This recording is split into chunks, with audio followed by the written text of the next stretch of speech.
The Prophet ﷺ made a public announcement to the Muslims, most likely in the house of Dar al-Arqam. And he said, Allah has shown me the land that you shall emigrate to. And it is a land of date palms between two volcanic plains. According to one version, the Prophet ﷺ announced it, but he didn't know the city. Then a few days later, he said, Allah has told me it is Yathrib. In one version, he said, I thought it might be Khaybar, but it is in fact Yathrib. In another version, he said, I thought it might be, he mentioned a land in Yemen. But both of those places don't have volcanic mounds around them. It's only Medina that has both of these signs. So he gave them permission to emigrate. So the Muslims began emigrating by ones and twos secretly. So the first person to emigrate, it is said, was Abu Salama. And Abu Salama gathered his belongings, took his stuff, he put his wife, and he had one child at the time, put them on his camel. So Abu Salama didn't do this secretly. He thought, this is my business, I can take whatever I want, right? And that's why, this was one of the reasons why people started migrating secretly, because of this story. So when he leaves, the Quraysh come and confront him with their weapons. And they said, oh Abu Salama, where do you think you're going?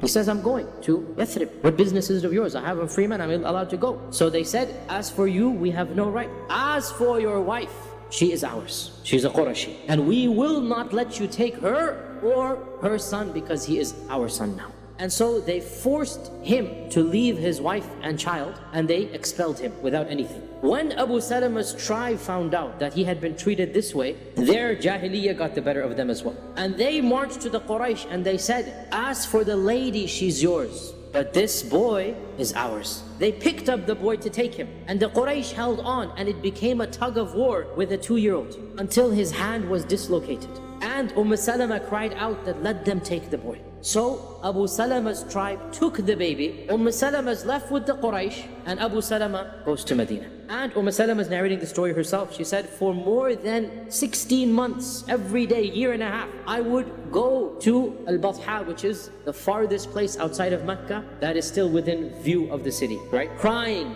in the desert, because that's where her child and her son and her husband have gone, right? Until finally, some of my cousins had sympathy on me, and they came and they begged the elders, what do you have to do? She's just a lady, she wants to go with her husband and child, let her go. So after a year and a half, they let her go. She went to the tribe of her husband, and by this time as well, tempers had calmed down. So they gave back her the boy, and so she took the boy and she just walked into the desert, putting her trust in Allah that I need to get to Medina somehow. And so she says that by the time I got to Tan'im, there I met Uthman ibn Talha coming back from one of his expeditions. Maybe he went hunting, something. And he's coming back, he sees me all alone at Tan'im, and he's not a Muslim at this time. So Uthman says, what are you doing? So she says, I'm going to my husband, Abu Salama. So he says, you're all alone. He says, I have no one. I have Allah Azza wa Jal. So Uthman says, Wallahi, this will not be. I will take you.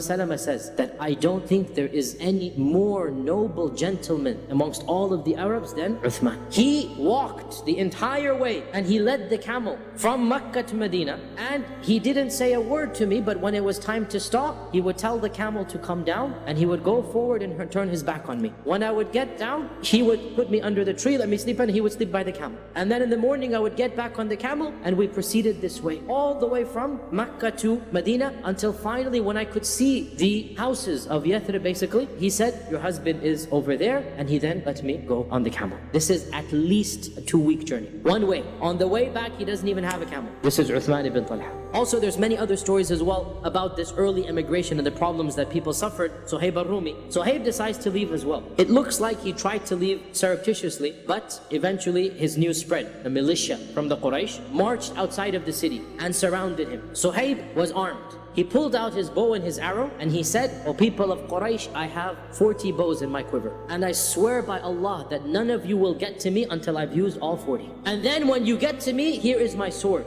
and I swear by Allah, nobody will be able to get me until I get to him first. Now, the Quraysh didn't want Suhaib to leave, but they loved their life more than they loved Suhaib leaving. So Suhaib said, what if I were to tell you where I hid all of my wealth? Will you let me go? They said, okay, deal. So he tells them all of his wealth, where it is buried. And so he literally arrived in Medina with just the clothes on his back. And as soon as the Prophet ﷺ saw him, he smiled and he said, Allah has revealed in the Quran about you, Ya Suhaib, وَمِنَ النَّاسِ مَنْ يَشْرِي نَفْسَهُ ابْتِغَاءَ مَرْضَاتِ اللَّهِ. There are those who sell everything that they have, they sell themselves for the sake of Allah, and he says, Ya Aba Yahya, that was his kunya. Jibreel has told him what Suhaib has done, and so the Prophet ﷺ tells him, your transaction has been successful, your transaction has been successful. When Umar decided to emigrate, Ali ibn Abi Talib narrates that I don't know of anybody who did the hijrah publicly except for Umar. Everybody was sneaking away, everybody was doing it in the middle of the night. He armed himself and wore his shield and his arrows and everything, and he went to the Kaaba and did tawaf 7 times, and he's dressed as a traveler, he's prepared as a traveler, and then he makes a public announcement. O people of Mecca, whoever amongst you wishes that his mother lose him tonight, or that his children become orphans, or that his wife becomes a widow, then know that I'm performing the hijrah and you can meet me outside of Mecca in such and such a valley. And of course, nobody took up Umar on that challenge. He chose as his companions for the journey 2 other Sahabah, Ayyash ibn Abi Rabi'ah and Hisham ibn al-Aws, who's the brother of Amr ibn al-Aws. And the deal was, on such and such a day, we'll meet up at that valley outside of Mecca. And when dawn break, whoever's there will go. If you're not there, then we'll assume that you were stopped. At the appointed time, Hisham did not show up, which means that he was basically stopped and prevented. And so Ayyash and Umar were the ones who migrated to Medina. Abu Jahl and his brother were actually Ayyash's half-brother. So Ayyash and Abu Jahl and a third person all shared a mother, but different fathers. Abu Jahl and his brother traveled all the way to Medina. And they went to their half-brother Ayyash. And they said to Ayyash, Oh Ayyash, don't you know what you've done? Do you know the state of our mother after you left? She cannot eat, she cannot drink. She has made a promise to Allah that she won't taste the shade. And she's in the sun since then. And she is in such a state that lice has made her hair completely full of lice. And she cannot enjoy any food. You know, she's on the verge of death, etc., etc. She's made a promise to Allah she's going to sit in the sun until she sees her son again. And they kept on going about stories and stories until Ayyash's heart melted. And so he decided to go back with them. Umar said, Oh Ayyash, they're tricking you. And then he said, if she's hungry, she can eat food. If she has lice, she can shave her hair off, right? You don't have to go back and do that for her. So Ayyash said, no, I'll be a good son. Let me go back to my mother. And I also have some money, I left it. Now that